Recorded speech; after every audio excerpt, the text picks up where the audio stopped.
Salam sejahtera, kita bertemu lagi di channel ini dengan satu lagi kenyataan mengejutkan, kabar duka di mana penyakit misteri datang balik, kulit Ustadz Kazim keluar darah. Kisah pendakwa dan penceramah bebas Datuk Ustadz Kazim Ilyas yang pernah berdepan penyakit misteri mendapat liputan berbagai pihak. Malah ia telah memberi inspirasi kepada syarikat produksi Mawi World Entertainment untuk mengangkat kisah berkenan menjadi sebuah filem berjudul Zim Zim ala Kazim. Penerbit dan pengarah filem tersebut, Mawi berkata, idea untuk menghasilkan filem tersebut bermula menerusi perjumpaan dengan Ustadz Kazim. Ketika berjumpa, kami berborak dan beliau telah berkongsi tentang kisah penyakit misteri yang dialaminya itu. Ia adalah satu kisah mistik dan sebenarnya apa yang dilalui Ustadz Kazim itu, saya juga pernah melalui keadaan yang lebih kurang dengan beliau, ujarnya lagi. Ujar Mawi setelah perkongsian kisah berkenaan, akhirnya dia meminta kebenaran untuk menghasilkan sebuah filem yang mengangkat cerita tentang pengalaman yang dilalui pendakwa berkenaan berhadapan penyakit misteri.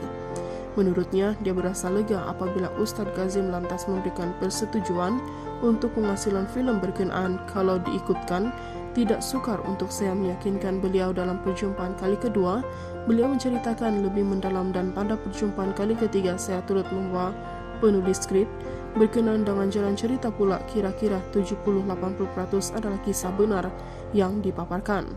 Selebihnya saya ada tokoh tambah untuk pastikan penceritanya lebih menarik. Jelasnya, berdasarkan tentang sekumpulan pencari hantu yang sering melakukan aktiviti paranormal. Filem kedua arahan Mawi itu dibintangi barisan pelakon hebat seperti Bel Engastri, Anas Tahir, Shantes Kumar selaku teraju utama. Lebih menarik lagi, filem itu menampilkan Ustadz Kazim sebagai hero serta Mawi sendiri yang berlakon dalam naskah baharunya itu.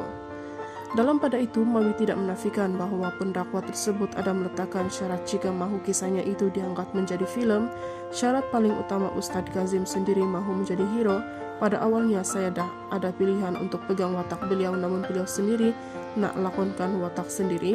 Memang agak terkejut juga, namun saya kagum dan keberanian beliau untuk berlakon dalam filem itu, jelasnya lagi. Bercerita lebih lanjut tentang pembikinan filem tersebut, Mawi memberitahu ia dibuat sekitar 2 tahun lalu selama 15 hari di kawasan sekitar rumah Ustadz Kazim sendiri di Kampung Manjoy, Perak. Ujar Mawi, sepanjang penggambaran ia berlancar, namun mengakui ada berlaku beberapa kejadian mistik. Ada satu masa itu ketika nak memulakan penggambaran, tiba-tiba penyakit Ustadz Kazim menyerang semula, sehingga kan kulit beliau ada keluar darah. Apapun situasi berkenaan dapat diatasi dengan baik, ujarnya. Mengenai filem terbaru arahannya itu, Mawi berharap agar penonton terhibur dan dapat menerima apa yang ingin disampaikannya itu. Mungkin ada yang suka atau sebaliknya, tetapi sebagai seorang pembikinan filem, saya sedia menerima sebarang kritikan dan sudah biasa melaluinya. Untuk hasil filem ini bukanlah mudah, tambahan pula saya bertindak sebagai penerbit, pelakon dan pengarah. Jelasnya, filem Zim Zim ala Kazim akan bermula ditayangkan di pawagam seluruh negara mulai 13 Jun 2024. Itu saja info hari ini, sekian dan terima kasih.